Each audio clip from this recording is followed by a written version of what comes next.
kabila niyan, pasadano muna natin itong kay Boying Rimulya, na kung saan sinasabi niya na nabibitin pa daw ho siya, nakukulangan daw ho siya sa mga testimonya nung mga nag-a-apply ng Witness Protection Program. Nabibitin ka ba sa... Ito, nababasa ko lang Bonjing, Boying huwag mong masamain Nabibitin ka ba sa mga testimonya o nabibitin ka sa basura? Hindi, yun yung mga comment. Hindi ka galing akin yan Nabibitin ka ba daw sa mga testimonya o nabibitin ka sa... Hindi, kayo naman. Huwag niyong awayin niyo si Boying. Bitin pa daw, bitin pa. Medyo pigil pa yung paglabas ng basura. Hindi, testimonya, kayo naman. Ganito yan mga kababayan. Yang ICI, yung Independent Commission, na kung saan wala na yung isang sanitizer panghugas kamay nitong si Marcos Jr. na si Magalong, duwag naman pa. Hindi, di ba? Nung pinapadalo ka kasi sa Blue Ribbon nun dinaig ka pa nitong si Congressman Toby Chanco, talagang alam niya kung nasaan yung laban. Wala sa House of Representatives. Tingnan mo yung sa House of Representatives, itinigil na. Kasi silang nasasangkot, sila mag-iimbestiga. Mga tirada mo talaga, mga walang kwenta Ito, unahin na natin. Yan yung sa ICI, parang DOJ din yan. Di ba? Inaan mo na. Kumbaga, bahala kayo dyan, makamayari. Ito, dito na tayo. Game. I cannot comment on that yet. I cannot comment on that yet because bitin. Yan, bitin. Bitin. We have to be patient with the process. Yan. Bitin pa, hindi pa talaga tumatagas ng matindi yung ano. Kayo naman, DOJ Secretary Boying Rimulya. Alam namin yung mga karakas nyo. Sa magkanong halaga? Sa magkanong halaga ang pagpoprotekta sa mga witnesses? Hindi siyempre. Sumbay ng Pilipino gagastos dyan Kaya marami nakakiro sa magkanong halaga. Yan. Ayun naman. Masyado mainit ang ulo nyo. Hindi na.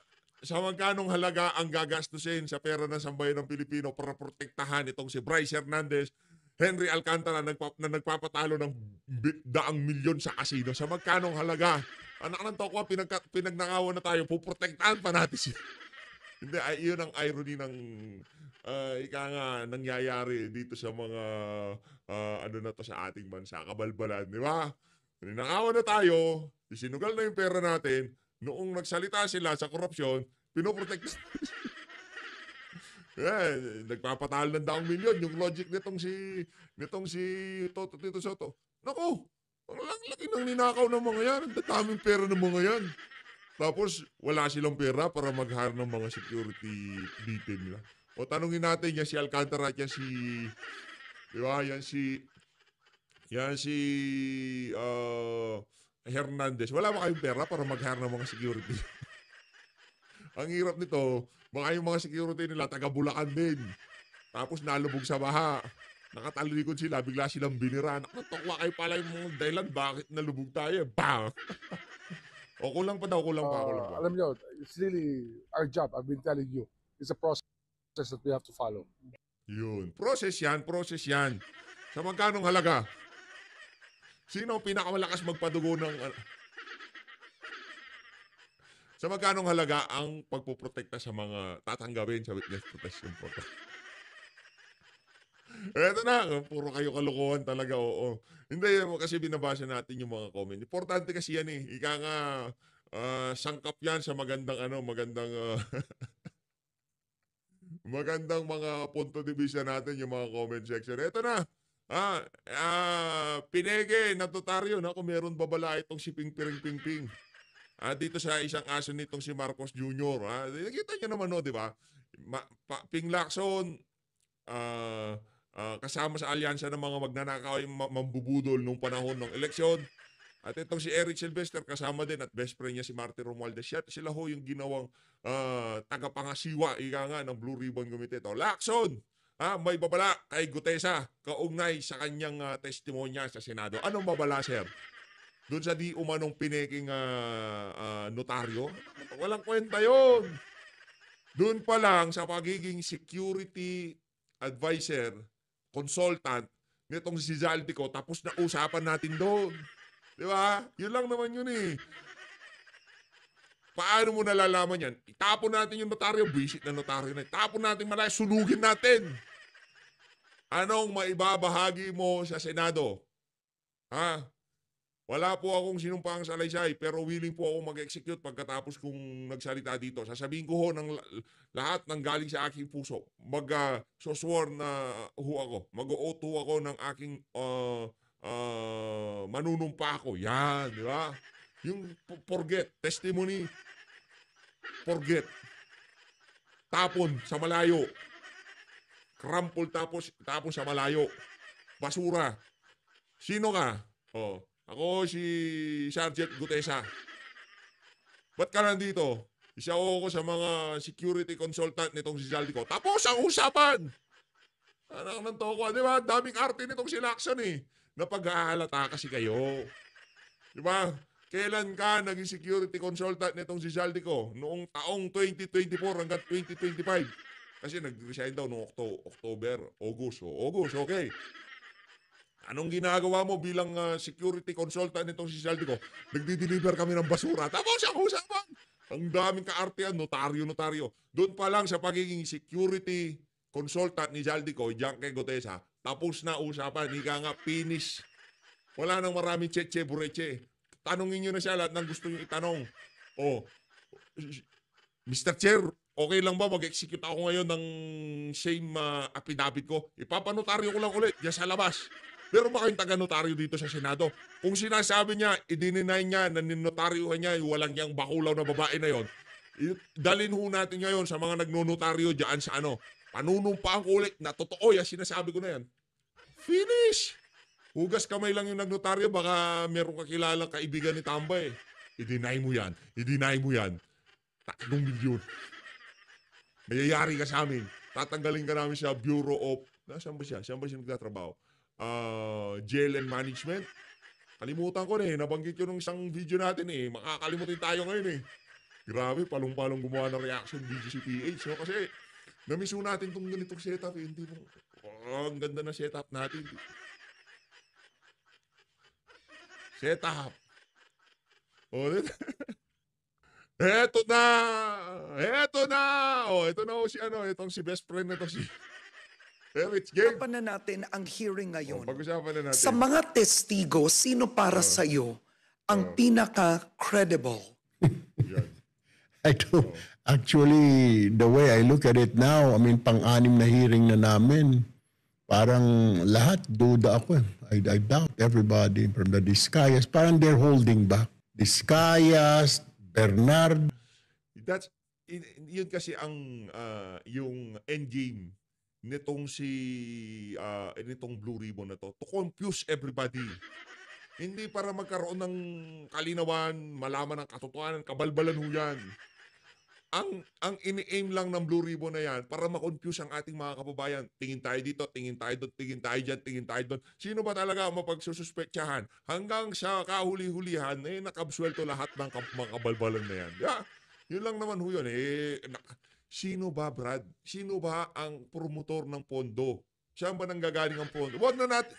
Anak ng tawa, kahit walang resource person, kaya kong i-pinpoint kung sino may ang kailangan imbestigahan ko. Sinong dapat babaran dito sa issue na to.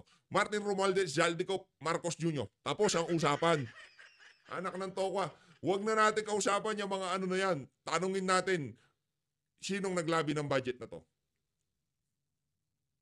O sinong nag-insert ng budget na to?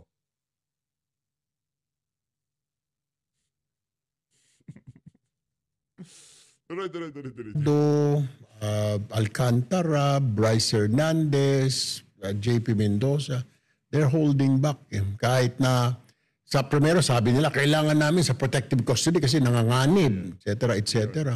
Yeah. Pero kung titignan mo, sa protective custody, in-announce na, wala rin naman.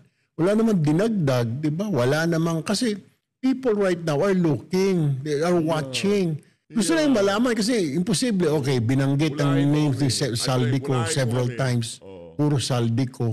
Eh sinasabi naman ng netizens, I'm reading din kasi, Miss Karen eh. Bakit saldi ko lang? Wala ba mga boss yan? Imposible naman kikilos yan na walang instructions from Ako, Martin Romualdez, sinasagasaan ka na nitong aso mo. Naging senador lang, sinasagasaan ka na. Sino bang amo ni Saldi ko? Di ba si Martin Romualdez lang? Nako, yari tayo dyan. matataas na places, I mean, matataas na office. So we're looking for that right now. Pero these witnesses are holding back. Kahapon may lumutang at may nagturo. Pero akala ko okay naman na, ay Diyos ko, suddenly, parang hindi naman pala notary public yung pumirma dahil tinanggi nung kanyang ng abogado na pumirma. No, I did not sign that. Yung lawyer na pumirma doon went live last night in interview ng media late last night. They were saying like, hindi sa akin yan, hindi ako pumirma niyan. So doon pala nagkaroon ng question na ngayon yung credibility niya. Sino to pumirma? Yun talaga ang ano dyan, ika nga, yun talaga ang ini-aim nila kung bakit biglang umatras yung nagnotaryo. Para mabigyan ng duda yung kanyang testimonya. O, Senator Dante Marcoleta, pwede ka naman magnotaryo, di ba? Ikaw na lang magnotaryo niyan. Anak ng Pedro Garapata, anong problema dyan sa visit ng notaryo na yan? Security consultant ni Saldico ang nagsasalita sa harapan ninyo. Hindi siya resource person na kung saan-saan lamang siya binitbit, di ba? Pumirma na ito. That's why I want sana na we'll have another Senate, Blue Ribbon hearing para we can ask him. Under oath siya eh. Tapos nakapagtataka pa, isa pang red flag doon, kasi patapos na, doon sa kanyang affidavit na I want sana protective custody. Then suddenly, after an hour or two, nagbago na. Hindi, kaya ko na mag-isa, may baril ako. Oh, parang kino-coach siya na, may baril ka ba? Opo, may baril ako. Oh, kailangan ko na. Hindi na po, kasi kaya ko ng sarili ko. Something is wrong. Parang it doesn't add up. Doon sa kanyang kawawa, security ng family ko, I need witness protection. Hindi siya kino-coach. Hindi niya kawawa yung pamilya niya. Huwag mag-alala, protektado pamilya niya. Imbis na kayo dyan sa Blue Ribbon Committee, nagkakaroon na ng kaliwanagan at nakikita na ng ating mga kababayan yung tinuturo na sambayan ng Pilipino na dapat maimbestigahan, doon na tayo papunta, ginugulo yung usapan, yun. Langya ka talaga, Erich. Then suddenly, I asked, kasi Senator Marcoleta said, ay pare, kailangan, I was the one presiding, Senator Lacson was out. Pare, kailangan natin na ilagay sa witness protection. Pumayag naman ako, sabi ko, okay, that's good. Sabi ko, oo nga, no. Sabi ko, sige, i-propose mo. Sabi ko, i-manifest mo. Sabi ko, after. Sabi niya, sige. And suddenly, si Senator Bato, may baril ka ba? Sabi niya, may baril po ako. Lalagay ka namin sa witness. Hindi, ayoko. Doon sa kanyang affidavit, gusto niya ng witness protection for his safety. Then suddenly, towards then, after 2 or 3 hours of hearing, ayaw niya na. Do you believe he was coached? I don't know. I mean, parang iba yung sinabi niya doon sa kanya. Brad, hinay ka ha. Huwag ka masyado mapahalata na yung script mo script din ni Martin Romualdez kasi yung being coached, yan yung naratibo ng mga PR nitong si Martin Romualdez, kagaya nitong si Ace Barbers, coach. Kino-coach yung si anong pangalan nito si Guteza. Kino-coach si Guteza. Yan, naratibo Yung affidavit, iba yung live, di ba? Ito lang ang tao na nagbanggit ng pangalan ng dating speaker. Sabi nga ng mga netizen, the name that cannot be named, di ba? Pero, okay, nung we're trying to cross-examine him, may mga doubts, pati mga kasama ko, kaya nga tinatanong siya, may mga parang kulang, parang, and then suddenly nag-appear last night yung lawyer na supposedly pumirma ng affidavit. No, I didn't sign that. Ewan ko saan yun, na-forge yata yan, etc. My signature was forged. Pero bakit ito magsisinungaling? This is under oath in the Senate. Kaya nga gusto kong Ba't siya magkaroon magsisinungaling? pa kami ng Senate hearing eh. We want to ask him. I want to ask him. Bakit ito? Sabi niyo, pinirma ng abogado, hindi naman pumirma. Sino ba talagang pumirma rito? May corroboration, pero yung wala pang nag-corroborate doon sa kanya or isang statement earlier na papunta kay Speaker Romualdez. That is the point now. Siya pa lang ang nagsasabi na Speaker Romualdez, connecting Saldico to Speaker Romualdez. Kaya nga, I ask him the questions like, ilang maleta ang dala mo, ano sasakyan. Mamaya nga binanggit siya. So, the next hearing, we were going to ask the CCTV of Forbes, pati yung mga pinagdideliveran niya, pati yung sa Malacanang. I'm sure maraming ko. Titignan natin yung logbook ng PSG. Kasi papasok ka sa gate eh. 17, 18 na Miss Karen, mga 2, 3 sasakyan yan. Hindi po pwedeng isa sasakyan lang. Malalaki yung maleta. Hanggang taas ng waist niya eh. So, madami, hindi kakasya sa isang maleta. Naniniwala ka ba doon sa testimonya ni Bryce Hernandez na nag-deliver ng 1 bilyong piso, 50 million each kada maleta, 20 suitcases doon sa condo niya sa Fort? Medyo kapanipaniwala kasi medyo naniniwala ako dahil Yan, kay Bryce Hernandez, maniniwala ka kasi yung mga binabanggit noon pwedeng gamiting diversionary tactics papunta dito paalis dito kay Martin Romualdez at papunta naman sa mga kasama mo dyan sa Senado. Yan ang paniwalaan natin yung kay Bryce Hernandez kasi mas magandang gamiting smokescreen yung mga politiko versus politiko. Kagaya nitong si Jinggoy Estrada at nitong si Joel Villanueva. Yan ang gawin natin. Yan ang the best. Bryce Hernandez is the best. doon pala sinasabi niya na ilang vans sila, 7 vans po pwede. Kung sinabi niya 1, 2, questionable dahil sa dami noon. Sa Shangri-La, wala akong alam na may house siya. So, hindi ko alam. Akala ko doon lang siya tumatambay. Yung testimonya ni Bryce Hernandez, maleta. Testimonya ni Orly Guteza, maleta, cash, in the billions. You don't think that this makes the testimony more credible? Nung pagkatapos ng hearing, parang okay ako, satisfied. Lumutang itong lawyer. Bakit ka mag-fake na signature na Okay na, sige na. Kikita nyo ho, yung kabalbalan na nangyayari dito, mas mong chairperson, bakit ka mag-fake ng signature? Kumpirmado naman ng peke. Paano pagka dininay lang yan? Paano pagka meron palang selfie? Bawal kasi mag-selfie. Alam ko, bawal dyan sa mga notary public. Meron siyang larawan na nung sa araw na yun, talagang pinanotaryo niya dun sa law office na yun. Pambihira. Wag mong ganyan. Ang galing mag-maniobre ni Martin Romualdez. Ano ho siya? Marami ho siyang kakilala talaga. Sinong nagnotaryo niyan? Tawagan nyo nga. Buisit na yan. Sabi, bawiin nyo. I mean, bakit dito pa sa specific na abogado na to, itong notary public na to, dito pa ako magpipigil ng pambihira. Maling tao lang ang pinagnotaryuhan. Malamang kung hindi yan si ba't pa kasi doon sa na yun? Wala na bang ibang pwedeng pagnotaryuhan? Yun, takot kay Martin Romualdez yun eh. Isang lawyer, kung talaga if you're telling the truth, yun ang question ng mga tao ngayon. I was reading this morning. Why it has to be fake? Kung totoo yung sinasabi mo, bakit wala bang lawyer na mag-a-attest na totoo yung sinasabi mo? Are you afraid na baka ma-perjury ka? Talaga ma-perjury ka ngayon dito sa Senate because you lied under oath.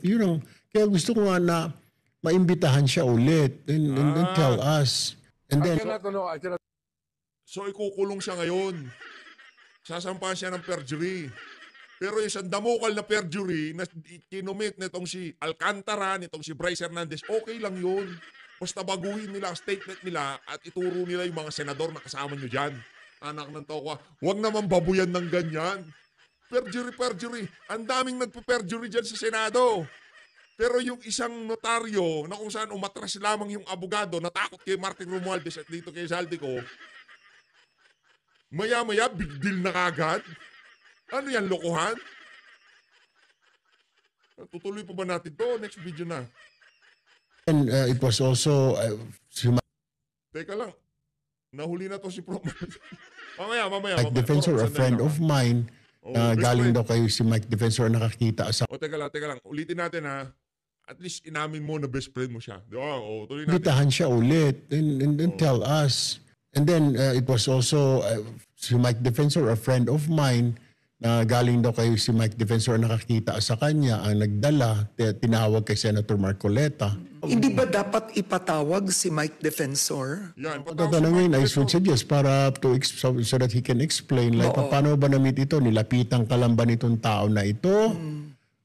Ano ba? Bakit mo nakuha itong tao na ito? Under what circumstance? Senator, binanggit rin ni Orly Guteza na ang dating former chair ng Appropriations Committee, si former ACT CIS Party List Representative Eric Yap, di umano nagdi-deliver din, nagbibigay ng pera. Kasamahan mo yon, kasamahan mo si Yap. During that time, he's not ACT-CIS anymore. He's a representative of Lone District of Benguet. And then sabi nga niya, 48 suitcases. So I called Eric Yap after the hearing. Sabi ko, pare, can you explain what happened here? And he denied. Sabi niya, no, Sen. Sabi niya, I deny that flatly. I will say no, it did not happen. Pakitanong sa kanya na lang. Sabi ko, why should I ask him that? People might think na I'm trying to cover you up. Kaya I didn't ask any more questions. Sabi niya, pakitanong, Sen, 48 suitcases. Ang daming sasakyan yun kung hindi armored van. Armored van but armored van, kailangan mo ng 2 armored van dyan. Ilang van yun? 20. So sabi niya, if you want, you can ask the CCTV footage of Baliverde 6 kung merong ilang van ang pumasok. Di ba kahina-hinala, sabi niya kahina-hinala yung Sen, then de-deliver ka na napakadaming van, magtataka yung mga security. And then, high profile eh. Paano magtataka security? Sabi mo kay Martin Romualdez, kay Speaker Martin Romualdez, maghihinala security, kalokohan naman yan. Kaya pala tinanong mo itong si Guteza noong magtatanong ka na sa kanya kung gaano karami, gaano kadalas, gaano karami yung sasakyan. Kaya pala ganun yung line of questioning mo. Pinagbigyan mo pala itong si ano pangalan ito, yung si ACT-CIS.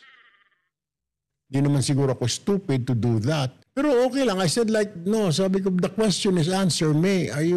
Is this true or not? Sabi niya, no, it's not true. Sabi niya, I will, sabi ko, are you willing to appear? Sabi niya, I can appear anywhere. Sabi niya, if you Because won't everybody deny at this point? Yeah, well, karapatan naman nila yung Miss Karen. I know, it's parang automatic na I'm not involved. That's their right, di ba? Anong katapusan nito, Senator Tulfo? Isipin mo na lang, no, itong si former DPWH Executive Roberto Bernardo, sa kanyang testimonya, idinawit si Senator Chis Escudero, Senator Bong Revilla, Senator Binay na ngayon ay mayor na. Lahat ng mga testigo may mga dinawit na kongresista, pati ang mga diskaya.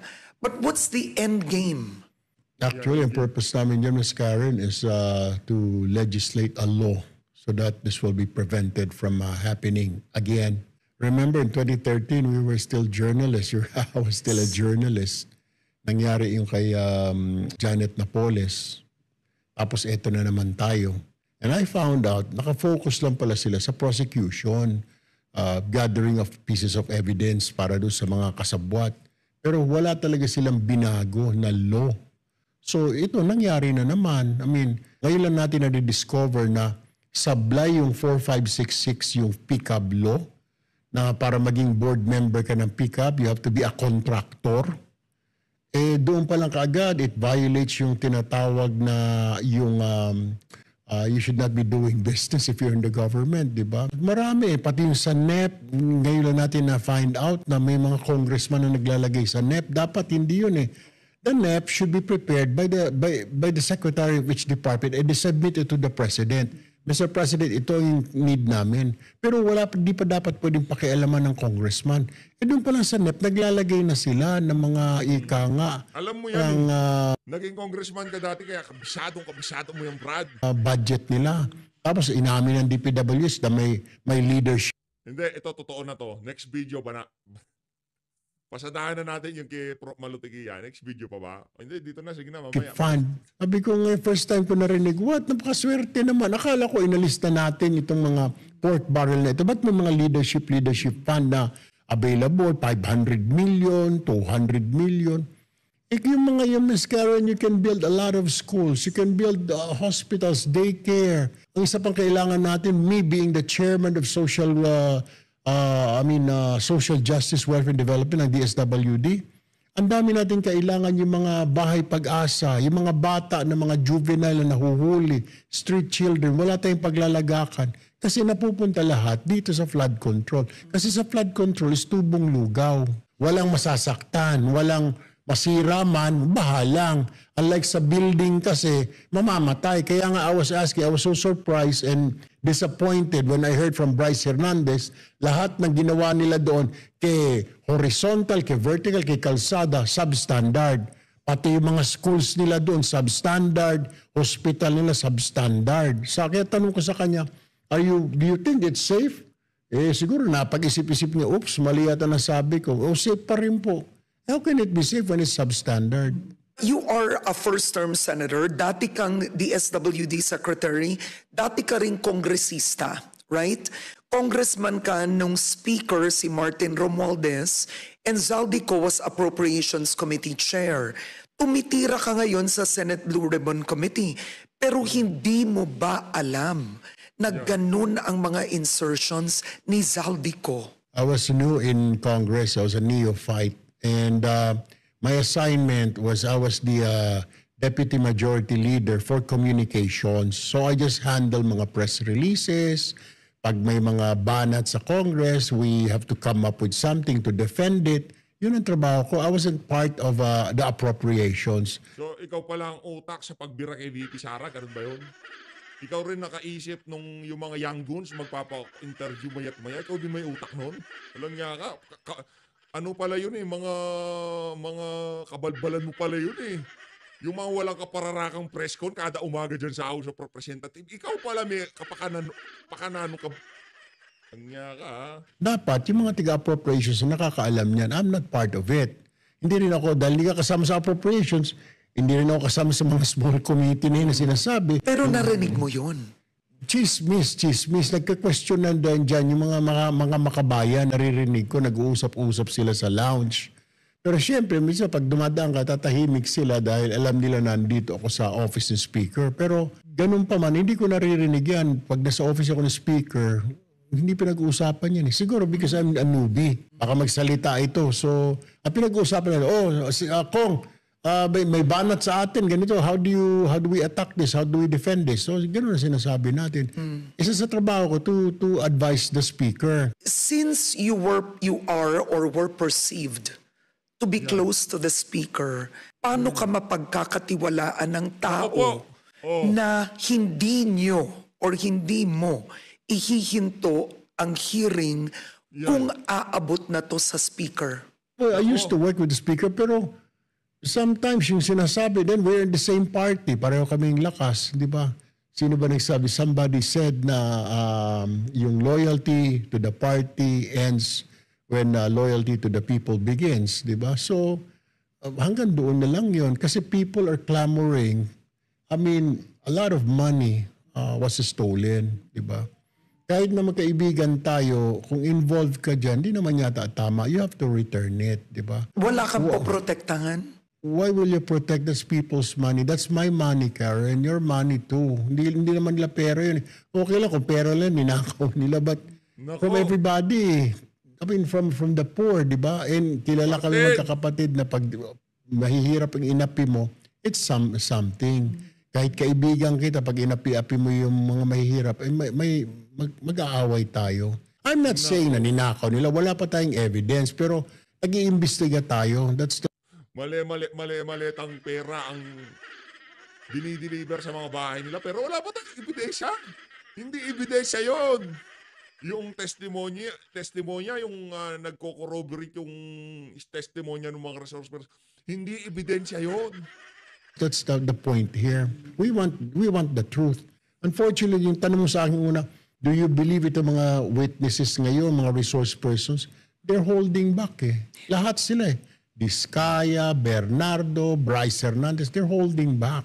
Yung gusto lang nilang palabasin, yung mga tao siguro na may involvement na walang koneksyon sa kanila o wala silang pakinabang. Pero they're holding back, I believe. Pero let's not forget, Ms. Karen, when I was interviewed, I think the very first hearing na name should be named, I said, wala tayong dapat santuhin dito. Pero the ICI is already there. Iduduplicate lang namin yung trabaho nila o baka magkaiba pa, mas masama.